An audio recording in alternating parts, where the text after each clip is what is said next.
ازيكم عاملين ايه؟ يا رب تكونوا بخير. جايلكم النهارده فيديو جديد وبسيط وسريع وخفيف.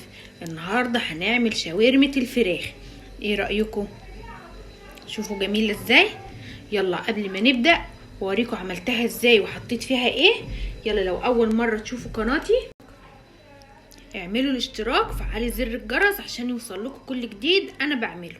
لو عجبكم الفيديو بسرعة اعملي لايك.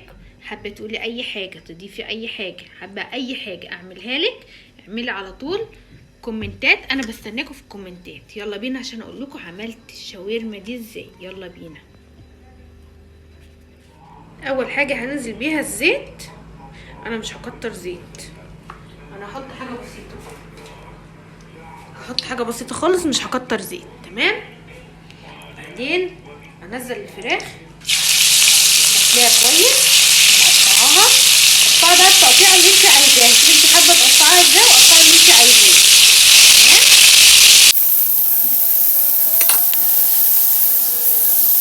اول ما تاخد اللون ده ابدا انزل عليها كل الباقي المكونات بتاعتها. نحاول بس على قد ما نقدر اي اكل نقلل فيه الزيت. هنزل بقى البصل. بحب احط في الشاورما بصل كتير بصراحه.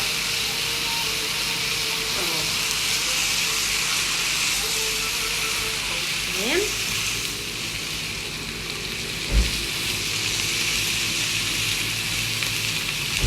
ونزل كمان فلفل اخضر الوان. حابه تحطي فلفل الوان تمام حطي، مش حابه خلاص.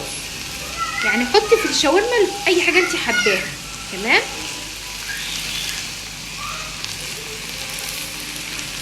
لسه لحد دلوقتي اللي حطيت اي بهارات خالص. تمام كده. نزل كمان الطماطم.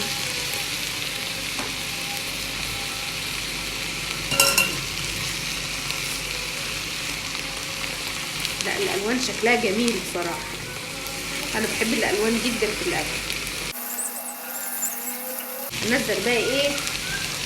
فلفل اسود،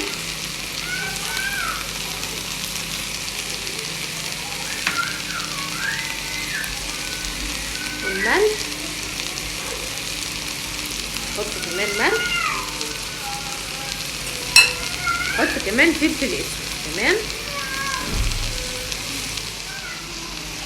اقلبها كلها وبعد كده تقليبه حلوه، تقليبه 100 علشان هنغطي عليها واغطي عليها النار واسيبها بقى ايه كلها كده مع بعض تستوي كلها ببعضها. تمام. بسيطه وسهله وسريعه جدا. تمام كده. خلاص كده كمان و100 اغطي عليها واغطي عليها خالص كمان واسيبها لحد لما تستوي. لو حابه تضيفي لها شويه ميه صغيرين تمام، بس انا مش هضيف لها ميه دلوقتي خالص. انا على حسب ما هشوف عايز محتاجه ميه ولا لا.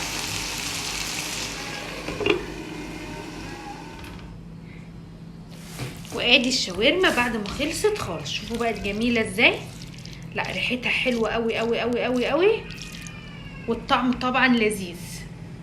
عايزين تاكلوها كده تمام، بتتاكل كده عادي خالص بعيش و100. عايزه تعمليها سندوتشات يبقى قشطه خالص. انا هعملها سندوتشات. تمام. بعد ما اعملها سندوتشات هوريها لكم. خلصنا خالص. شفتوا بقى السندوتشات تفتح النفس. وقت بقى ما نبقى جعانين كده بالليل نقوم بسرعه نعمل شويه سندوتشات شاورما كده على السريع، ما بتاخدش اي وقت خالص ولا اي مجهود ولا اي حاجه. كل حاجه موجوده في الفريزر بتطلعها على طول وتعملي. هي الفراخ عايز تعملي لحمه ماشي، فراخ ماشي، اللي انت حباه. تمام. لو اول مره تشوفي قناتي بسرعه اعملي الاشتراك وفعلي زر الجرس عشان تشوفيني تاني. لو حابه تشوفيني تاني عجبك الفيديو اعملي لايك. حابه تقولي اي حاجه او تضيفي لي اي حاجه بسرعه على الكومنتات. انا بنتظركم في الكومنتات. ايه رايكم؟ يلا بالهنا والشفا.